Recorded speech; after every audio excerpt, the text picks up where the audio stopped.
Welcome to Teatro Uno, to Mareld's annual seminar.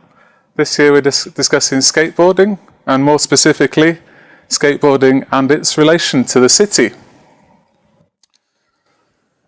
The purpose of today's seminar is to discuss city spaces from a skateboarder's perspective. And I can see that we have a lot of skaters here in the audience, but also to explore how skateboarding, landscape architecture, and a creative approach to urban planning can really help cities activate spaces and forgotten spaces. To today's seminar, we've invited Gustav and Rich, who will shortly be presenting. And yeah, this was my optimistic time plan. We've had a few technical issues with getting the sculptures placed out on the square and with the filming that's ongoing here. The most important point here is that we're planning a short break after Gustav and Rich's presentation. So we're going to go for about an hour, and then you can stretch your legs, take a drink, whatever, and then we'll continue with the discussions and debates thereafter.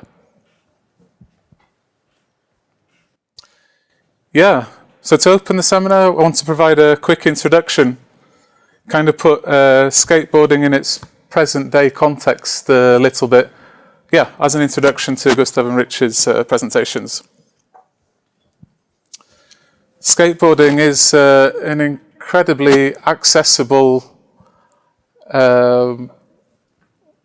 activity where, irrespective of age, sex, religion, or beliefs, everybody is welcome to participate.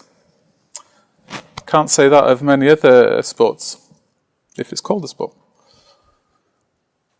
It has many benefits, physical, mental and social benefits.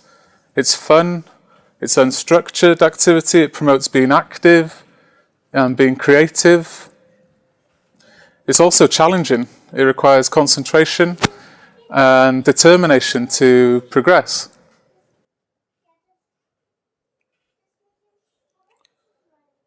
It's a global industry now, and it can be a legitimate career path for some, especially now that it's going to be part of the Olympic 2020 Games. Skating injects vibrancy and performance and culture into city spaces. Here's a Gothenburg example from Plaskis Classics. Might recognise somebody in the photo there, actually. Well-designed public spaces attract high levels of use and activity. Here's an example from a project that I worked on with Varbergs Commune a few years back. How you can take a standard edge to a basketball plan and make it multifunctional, not only for skates, but these pictures are biased. Interestingly, and something that fascinates me actually, is that some of the most renowned skate spots worldwide were never actually designed for skateboarding. I'm thinking about Love Park, Embarcadero, or even South Bank. The objective was never skateboarding from the beginning, but they became like these melting pots for skateboarding. Kind of nowadays need to find a way to get these sort of spaces back into the cities. We at Mareld, as landscape architects, we're always looking at how we can activate public spaces, different ways and techniques to make them more inclusive.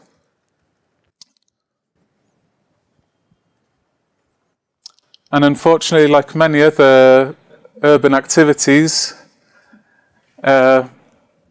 there's real challenges with skateboarding, such as the noise it creates, the damage it creates.